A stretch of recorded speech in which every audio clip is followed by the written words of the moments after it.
이 전후 좌우에 계신 분들과 이렇게 인사하도록 하겠습니다. 모두 다 새가족 팀입니다. 네, 오늘 이 시간은 우리 모두가 새가족 사역팀이다라는 마음을 가지고 오늘 말씀을 좀 들었으면 좋겠습니다. 사실은 이 염려를 조금 했는데요. 우리 사회 보시는 운하영 성도님 또 오윤희 성도님 또 우리 앞으로 기도하실 김보미 성도님 실수하면 어떡하지 뭐 이런 생각했는데 새가족 같지 않고 약간 헝가족 같은 느낌이 많이 들지 않습니까? 네, 그래서 너무 찬송가도 잘하시고 그러셔서 사실은 마음속으로 깜짝 놀랐습니다. 네. 그리고 오늘 이 하나 좀 말씀드리고 싶은 게 있는데요.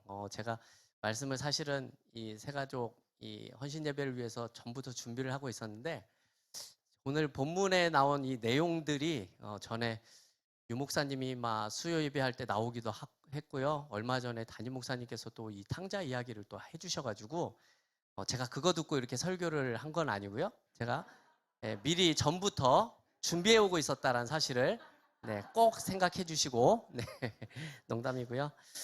오늘은 우리가 잘 알고 있는 이 누가복음 15장에 나온 말씀을 가지고 소위 탕자의 비유라고 불리죠. 유명한 이 비유의 내용을 가지고 여러분들과 말씀을 좀 나눴으면 좋겠습니다. 모두 다 이 대략적인 내용을 아시겠지만 오늘 본문의 내용을 위해서 이 탕자가 어떠한 일을 어떻게 했는지에 대해서 좀 살펴보도록 하겠습니다. 오늘 본문은 아니지만 이 앞에 나오는 11절과 12절의 말씀을 제가 한번 읽어보도록 하겠습니다. 또 가라사대 어떤 사람이 두 아들이 있는데 그 둘째가 아비에게 말하되 아버지여 재산 중에서 내게 돌아올 분깃을 내게 주소서 하는지라 아비가 그 살림을 각각 나누어 주었더니 이렇게 말씀합니다. 어느 날 이 둘째 아들이요 뜬금없이 아버지한테 찾아가서 앞으로 나에게 돌아올 재산을 나눠달라 이렇게 요청을 하게 됩니다. 아버지는 아버지에게 자신의 그 재산의 상속분을 미리 달라 이렇게 요구하고 있는 내용이죠. 이 성경에 이 신명기 21장 17절을 보게 되면 유대인들이 이 재산을 상속할 때에는요, 장자에게는 전 재산의 3분의 2를 주고 차자에게는 3분의 1을 주는 것이 관례였다라고 합니다. 그런데 아버지가 살아 계시게 되면 이 상속분이 굉장히 줄어든다라고 합니다.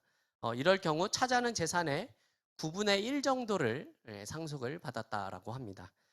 그 재산의 양이 얼마나 되었는지는 우리가 잘 모르긴 하지만 알 수 없지만 어찌되었든 본문에 나온 작은 아들의 이 요구는 매우 잘못된 것임은 틀림이 없는 것 같습니다. 왜냐하면 재산의 상속은요, 이 아버지의 임종이 임박하거나 했을 때 그때 행해지는 것이 일반적인 관습이었죠. 그럼에도 이 아버지가 작은 아들에게 이 재산을 나눠주는 이유는 아마도 이 작은 아들이 배은망덕하게 너무나 끈질기게 이것을 요구하지 않았을까 생각을 해볼 수 있습니다. 사실은 따지고 보면 이 작은 아들은 자신이 내 재산은 사실은 없는 겁니다. 다 아버지의 것이기 때문이죠. 그런데 이런 사실을 무시하고 아버지한테 가서 내 것을 달라 이렇게 요구하는 것은 이 작은 아들의 무지라고도 할 수 있을 것 같고요. 너무나 철이 없는 행동이다라고 밖에는 볼 수 없을 것 같습니다. 자, 그렇다면 이 탕자가 이렇게 배은망덕한 일을 하는 이유는 무엇이겠습니까? 우리가 성경을 보게 되면요.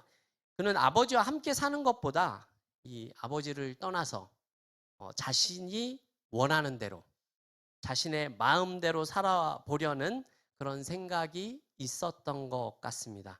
한마디로 좋게 표현을 하면 자유를 꿈꾸는 거죠. 자유. 그런데 아버지는 이렇게 철없는 아들의 이런 요구를 들어주는 모습이 오늘 본문에 나오고 있죠. 작은 아들은 자신의 몫을 손에 넣고서는 이제 집을 떠나게 됩니다. 13절의 말씀을 제가 한번 읽어 보겠습니다. 그 후 며칠이 못되어 둘째 아들이 재물을 다 모아 가지고 먼 나라에 가 거기서 허랑방탕하여 그 재산을 허비하더니, 이렇게 말씀합니다. 이 탕자는요, 먼 나라에 가서 이 재산을 허랑방탕하여 다 허비해 버렸다, 이렇게 말씀합니다. 여기서 이 허비하다라는 말의 원문을 살펴보게 되면 쭉정이를 이 곡식으로부터 분리시키기 위해서 공중으로 던지는 행위다라고 합니다. 우리 이제 어르신들 잘 아시겠지만 이 곡식을 키질하는 것처럼 이렇게 재산을 날렸다라는 것이죠. 탕자가요, 자신이 아버지로부터 받은 그 유산을요, 마치 허공에 날리듯이 다 날려버렸다라는 뜻이 됩니다. 그리고 그 뒤에 보면 허랑방탕이라는 내용도 나오는데요. 이 말은 우리가 잘 알고 있는 허랑방탕과는 조금은 다른 의미를 가지고 있습니다. 왜냐하면 이 원어를 살펴보면 이 허랑방탕이라는 말이요, 구원에 합당하지 않은 이라는 뜻을 가지고 있기 때문입니다. 무슨 말입니까? 그냥 단순히 돈을 쓴 것이 아니라 그 물질이 구원에 합당하지 않은 용도로 모든 재산을 허비해 버렸다라는 뜻이 되는 겁니다. 우리가 아는 그런 내용과 조금은 다르죠. 그런데 이런 내용을 뒷받침하는 내용이 오늘 본문 30절에 나오고 있는데요. 30절 말씀 우리 같이 한번 읽어볼까요? 아버지의 살림을 창기와 함께 먹어버린 이 아들이 돌아오매 이를 위하여 살진 송아지를 잡으셨나이다. 아멘. 이 30절을 보십시오. 이 탕자가 창기와 함께 아버지의 재산을 다 써버렸다라고 증거하고 있습니다. 이 허랑방탕이라는 말에 근거가 되는 말이 될 수 있겠죠. 탕자는 아버지가 물려준 재산을 구원에 합당하지 않는 그런 용도로 다 허비해버린 그런 허무한 시간을 보내고 왔다라는 것입니다. 구원에 합당하지 않은이라는 내용을 말씀드리면 이게 우리한테 잘 안 와닿을 수도 있을 것 같은데요. 다른 표현을 하자면은 자신의 육체적인 쾌락을 위해서 사용했다라는 그런 내용이 되는 겁니다. 자신이 추구하는 그 자유를 위해서 아버지의 재산을 가지고 나와서 결국은 한 것이 자신의 쾌락을 위해서 모든 것을 다 날려버렸다라는 내용이 되는 겁니다. 그런데 신기하게도 재산을 탕진하자마자 그가 있던 곳에 기근이 들었다, 이렇게 말씀하고 있는데요. 탕자는 이곳이 오기 전에는 참으로 좋은 것이었고 자신이 와서 살만한 곳이라고 생각을 했을 겁니다.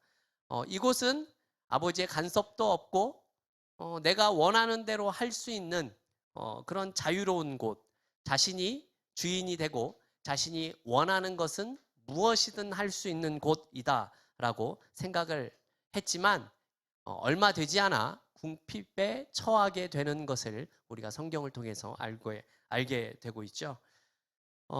근데 여러분, 오늘 이 본문을 보게 되면 탕자는 자유를 원하고 있고 아버지는 이 자유를 허락을 하고 있는 모습이 나오게 되죠. 그런데 탕자가 이 자유를 어떻게 이해를 하고 있습니까? 탕자가 이해하고 있는 자유는 사실 방탕에 가까운 것입니다. 예. 허랑방탕의 뜻이 아까 말씀드렸죠. 구원에 합당하지 않은. 이 탕자는요, 자신에게 주어진 자유를 구원에 합당하지 않은 그런 시간과 물질을 날려버렸다라고 지금 말씀하고 있다는 겁니다. 자신이 그토록 원하던 자유를 꿈꾸고 살아갔지만 그의 결과는요, 좋은 일에 사용되고 구원의 일에 사용되는 것이 아니라 그냥 자신이 원하는 일들만 하며 시간을 보내고 물질을 날리게 되었다라는 겁니다. 결과가 어떻게 되죠? 기근을 만나게 됩니다. 다른 표현을 하면 고통을 당하게 되는 것이죠. 자신이 선택한 이 자유의 대가가 결국 고통으로 나타나고 있는 그런 모습입니다. 여러분, 그렇다면 이 아버지는 왜 탕자의 이런 모습을 알고도 재산을 나누어 보내주었겠습니까? 그가 자유를 원했기 때문이죠. 한편으로는 아마 이러한 마음도 있었을 것 같습니다. 네가 원하는 그 자유에 대해서 본인이 책임질 수가 없다라는 사실을 깨닫게 함이 그런 이유일 수도 있을 것 같습니다. 왜냐하면 여러분, 우리들은요 자유를 올바로 사용할 수 있는 그런 능력과 실력을 갖추지 못했기 때문입니다. 왜냐하면 우리가 부패한 모습을 가졌기 때문에 그렇습니다. 여러분, 근데 사실 우리는 오늘 나오는 탕자처럼 다 자유를 원하면서 살아가고 싶지 않으십니까? 그렇죠? 네, 자유롭게 살기 원하는 사람은 아무도 없을 것 같습니다. 하지만 정말로 우리가 원하는 자유가 인간에게 있어서 진정한 자유인지를 한번 생각해 볼 필요가 있다라는 것입니다. 결국 자유신의 그 자유가 잘못되었다라는 사실을 깨닫게 된 내용이 17절과 18절에 나오는데요. 제가 읽어보도록 하겠습니다. 이에 스스로 돌이켜 가로되 내 아버지에게는 양식이 풍족한 품꾼이 얼마나 많은고 나를 여기서 줄여 죽는구나. 내가 일어나 아버지께 가서 이르기를 아버지여 내가 하늘과 아버지께 죄를 얻었사오니 이렇게 말씀합니다. 이 탕자의 모습을 보게 되니까 결국은 하나님을 떠나서 고통을 당하면서 살아갈 수밖에는 없는 우리들의 모습을 보여주고 있는 것은 아닌가 하는 생각을 해보게 됩니다.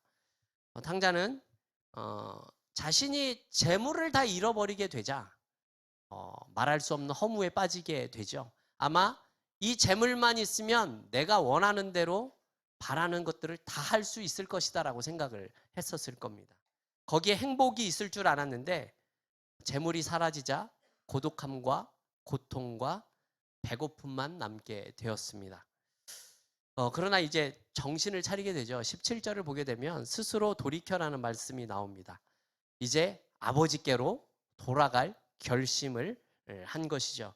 그런데 자신이 못할 짓을 했다라는 그런 생각을 해서인지 이 19절을 보게 되면 자신을 아들이 아니라 품꾼 중에 하나로 보게 해달라 이렇게 말씀하는 내용이 나옵니다. 이런 마음을 가지고 이제 아버지를 만나러 갑니다. 그리고 아버지를 만나게 되죠. 그런데 아버지의 행동이 어떻습니까? 달려와서 목을 끌어안고 입을 맞추었다 이렇게 이야기를 합니다. 그리고 집에 돌아와서는 이렇게 말씀하고 있습니다. 22절과 23절 말씀 우리 같이 한번 읽어볼까요? 아버지는 종들에게 이르되 제일 좋은 옷을 내어다가 입히고 손에 가락지를 끼우고 발에 신을 신기라. 그리고 살진 송아지를 끌어다가 잡으라. 우리가 먹고 즐기자. 아멘. 배은망덕한 일을 행한 이 탕자를 대하는 아버지는 그 탕자에 대해서 혼내거나 훈계하지 않았습니다. 오히려 무슨 모습을 보입니까? 잔치를 벌이고 먹고 즐기자 이렇게 이야기를 합니다. 사실 일반적인 사람이라면 이렇게 대할 수 있을까요? 그렇게 대하기는 쉽지는 못할 것 같습니다. 오히려 이 집의 큰 아들과 같은 모습을 보이는 게 훨씬 더 자연스러운 모습인 것 같죠. 그죠? 그렇다면 이 집의 큰아들은 지금 어떤 모습을 보이고 있습니까? 조금 길긴 하지만 제가 25절부터 29절 말씀을 읽어보도록 하겠습니다. 맏아들은 밭에 있다가 돌아와 집에 가까이 왔을 때에 풍악과 춤추는 소리를 듣고 한 종을 불러 이 무슨 일인가 물은데 대답하되 당신의 동생이 돌아왔음에 당신의 아버지가 건강한 그를 다시 맞아들이게 됨으로 인하여 살진 송아지를 잡았나이다 하니 그가 노하여 들어가고자 하지 아니하거늘 아버지가 나와서 권한대 아버지께 대답하여 이르되 내가 여러 해 아버지를 섬겨 명을 어김이 없거늘 내게는 염소 새끼라도 주어 나와 내 벗으로 즐기게 하신 일이 없더니 이렇게 말씀하고 있습니다. 여러분 어떤 내용인지 다 이해가 되시죠? 네. 집을 나간 아들, 이 작은 아들인 탕자와는 다르게 큰 아들은요, 이 내용들을 보게 되면 자신의 자리를 묵묵히 지키며 그래도 열심히 살았었던 것 같습니다. 최소한 이 자신의 동생과는 다른 모습을 보여주고 있는 것입니다. 그는 아버지에게 분깃을 요구하지도 않았고 겉으로 드러나게 아버지의 마음을 아프게 하지도 않은 것처럼 보입니다. 그런데 이 큰 아들이 밭에 있다가 집에 가까이 오자 집에서 풍악 소리와 춤추는 소리를 듣게 된 것이죠. 그래서 그 소리를 들어보니 누가 생각하더라도 잔치를 하는 그런 모습이다라는 거죠. 그래서 무슨 일인가 하여서 이 종에게 어떠한 일이 일어난 건지를 물어보게 시키게 됩니다. 큰아들은 자기 종으로부터 모든 상황을 들은 후에 화를 내고 있는 모습이 나오게 됩니다. 그리고 큰아들의 분위기를 파악한 아버지가 이 큰아들을 만나서 자신의 입장을 얘기를 하죠. 그리고 큰아들을 권면하는 내용이 나옵니다. 그러자 큰아들은 이렇게 이야기를 하죠. 자기와 동생을 비교하면서 어떻게 보면 자신의 의로움을 조금 드러내는 모습을 보이게 됩니다. 앞에서 말씀을 드렸지만 30절을 보면 탕자는 아버지의 살림을 창기들과 함께 먹어버린 아들이라고 말하고 있기 때문에 그렇습니다. 자신은 그렇게 하지도 않았고 열심히 일을 하며 살았지만 아버지께서는 나에게 염소 새끼 한 마리도 주신 적이 없었습니다 라고 이야기를 합니다. 그런데 어떻게 이 동생에게는 송아지를 잡고 가락지를 끼우고 잔치를 벌이는 그것을 저는 이해할 수가 없습니다. 이렇게 말씀하고 있는 겁니다. 사실 이 큰아들의 말은 여러분 틀린 것이 없지 않습니까? 그죠? 그 말을 들어보면 정황상 다 그냥 이해할 수 있는 내용입니다. 여러분 이 큰아들의 모습이 사실 잘못됐다라고 말하기는 어려울 것 같아요. 그죠? 그런데 이 큰아들에 대해서 이 아버지는 오늘 본문에서도 틀렸다라는 말은 하지는 않습니다. 다만 이러한 표현을 사용하고 있습니다. 우리 32절 말씀 같이 한번 읽어보겠습니다. 32절입니다. 이 내 동생은 죽었다가 살았으며 내가 잃었다가 얻었기로 우리가 즐거워하고 기뻐하는 것이 마땅하다 하니라. 아멘. 큰 아들이 생각한 것은요, 옳고 그름에 관한 내용입니다. 옳고 그름에 관한 그 범위 안에서는요, 큰 아들은 잘한 사람이고 작은 아들은 잘못한 사람입니다. 그렇죠? 벌을 받아야 마땅한 사람이 되는 겁니다. 여러분, 그런데 아버지의 입장은 무엇입니까? 이 아버지는요, 작은 아들인 이 탕자를 옳고 그름의 범위로 판단하고 있지 않고 있다라는 사실을 우리가 기억할 필요가 있다는 겁니다. 지금 이 아버지는 탕자를 어떻게 생각하고 있습니까? 옳고 그름이 아니라 여러분 생명을 기준으로 생각하고 있다라는 거예요. 죽었다가 살아난 사람이고 잃었다가 다시 찾은 사람이었다라고 표현하고 있는 것을 여러분 우리가 기억할 필요가 있다라는 겁니다. 여러분 여기서 우리가 생각해 볼 수 있는 내용이 무엇입니까? 하나님은요 자신의 아들을 옳고 그름이 아니라 죽었다가 살아난 것으로 보고 있다라는 겁니다. 죽었던 아들이 살아 돌아온 것으로 생각하고 있다라는 것이죠.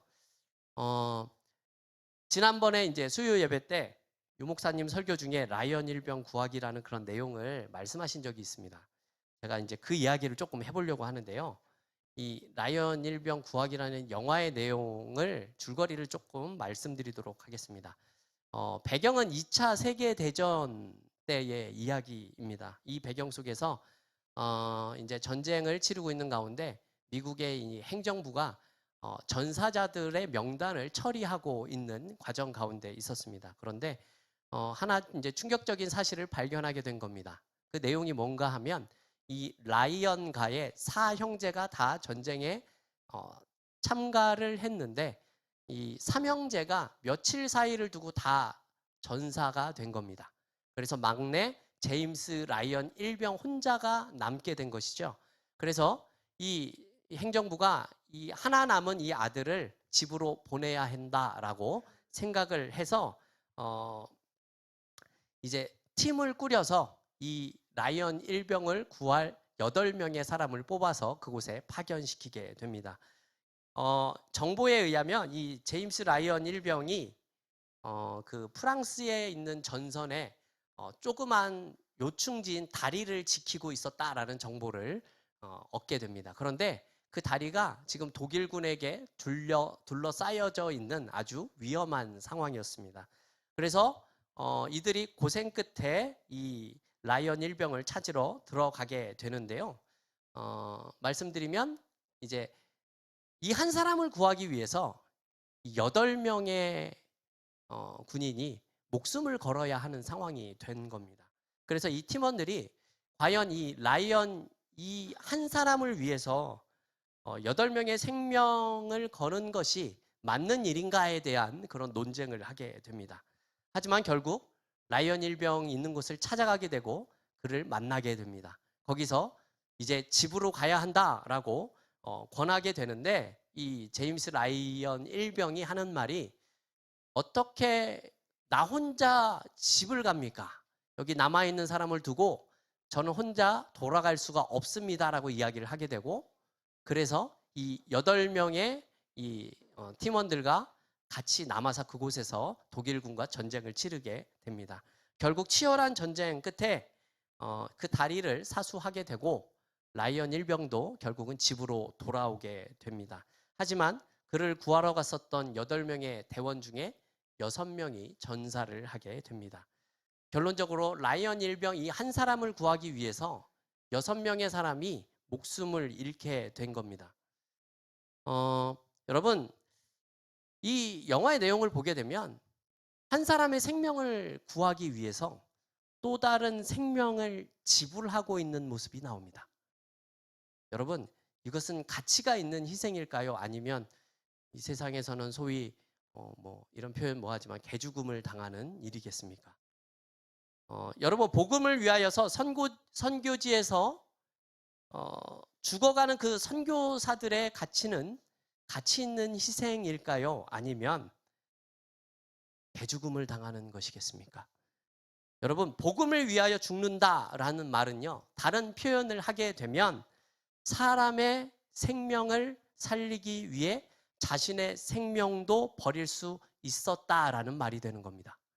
즉 오늘 본문에 나오는 아버지는 죽었다가 살아난 자신의 이 아들을 만난 것이 너무나 기뻐서 지금 잔치를 벌이고 있었다라는 것이죠.